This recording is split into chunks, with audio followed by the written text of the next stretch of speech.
Welcome to Carlos and Lisa. I'm Lisa Remillard. And I'm Carlos Amesquitz. Nice to have you with us. You know what? The 2020 election, the season has already arrived in a big way. Yeah, of course. The president already relaunched his re-election campaign. His opponents are vast. There's not enough hands. There are not enough fingers in my hands and not enough hands to count them all. So many.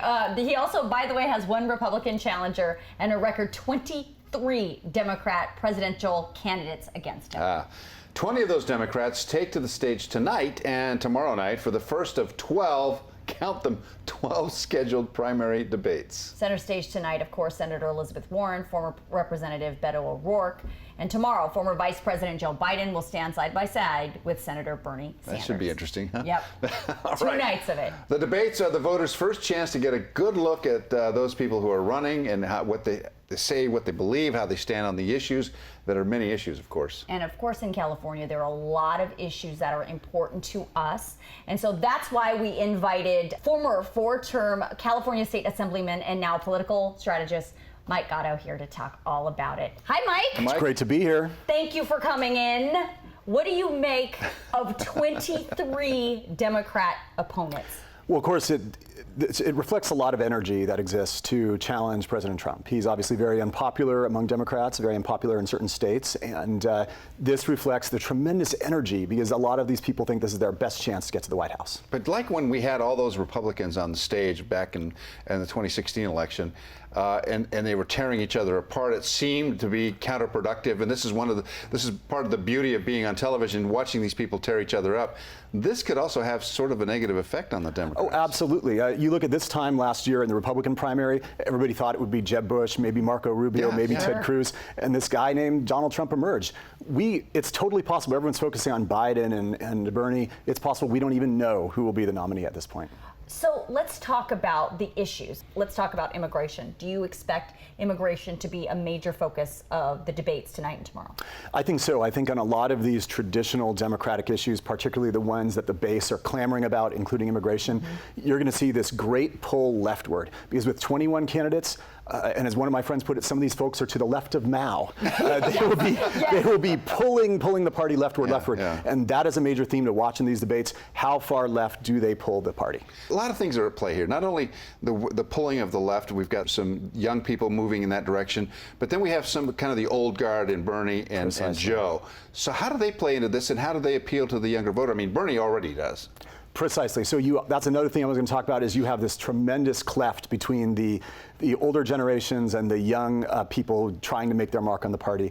And I think you're going to see in these debates, you're going to see a lot of people attacking Joe Biden in a polite way. They have to be very careful because he's the heir to the Obama legacy. But that is a major, major theme you're going to see in these debates is young versus old. Is there space for a moderate anymore in this day and age? You know, did Trump blow that out of the water? Yeah, I mean, I don't see much space. I've been in politics for a long time in California and nationally, and I don't see much space in both parties right now for moderates. You see a lot of people who are getting rewarded by followers on Twitter or popularity on the networks. These are the rock throwers, the bomb throwers. These are the people who both parties seem to want right now. I think that's a shame, and I think our country needs to return to some sort of normalcy. It might not happen for another couple of years, though. What's interesting is all we're talking about is personalities. We're not even talking about issues yet. Right. And I think people want to know where these folks stand on issues. For sure. And it's clear that there's a lot of fatigue, and I think when I watched the president last night talking about the media, and CNN immediately turned off, and I went to Fox News to see what they were doing. I think there's the issues are getting lost, and that's doing a disservice to the voters. A tremendous disservice. I mean, I think most voters, as you noted, want to hear about where do these candidates stand on immigration? Where do they stand on the vast gap between rich and poor? Where do they stand on even things as silly as cryptocurrency? You know, Facebook has proposed a world currency, right? But those things tend to get drowned out. When you're having a personality contest and one where there are these broad symbolic themes, people put aside the logic, and I think that's a shame. We need more logic in politics right now. Good luck with that. Just let that sink in for a second. You bring up all these interesting issues about new things coming up like cryptocurrency and the issues that people claim they want to hear about, just like they claim they're going to vote for one person or another, and that leads me to polling. Sure. The polling last time around when we were going through this last election was like, you know, Donald Trump was nowhere near in against Hillary Clinton, nowhere near. She was, you know, going to win. All the polls said. And then election day came and something dramatically different happened. So how do we poll correctly this time around? Yeah, Is there sure. a way? Excellent question. So pollsters and political scientists refer to that as Bradley effect. It refers to a race where Tom Bradley was running for governor. He was a very popular African-American mayor of Los Angeles.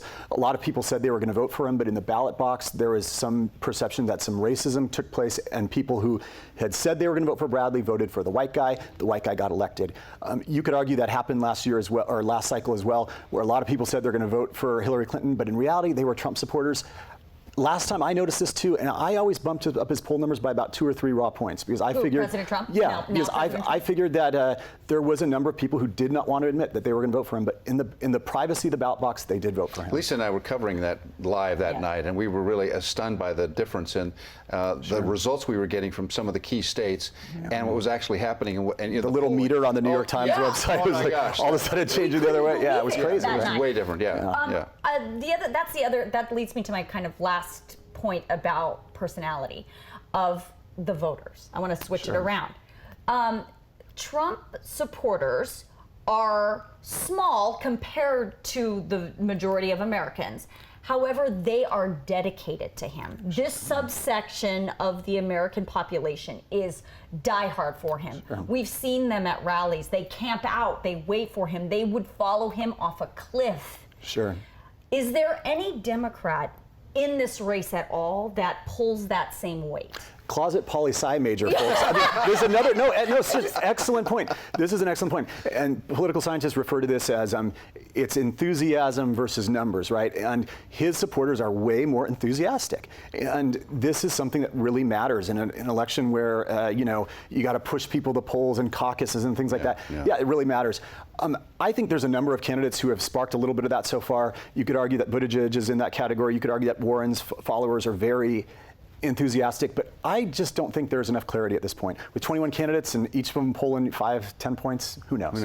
But interesting, you just described Barack Obama at the beginning of his political career, because that's exactly right. what happened to I him. remember. And everyone got excited about him. So let's kind of wrap this part of our discussion up with who is the ex-president going to get behind, because his endorsement is going to mean a lot to this candidate. For sure. I think he's got to back Joe Biden. Joe Biden was with him for 8 years. They were a really good team. They did have a really sort of a bromance going on. Total bromance. So I think he's got to go with Joe Biden. And now, in your opinion, I know it's early, and I know we're going to have a lot of discussions about this, so I'm going to hold you to it. Oh, boy.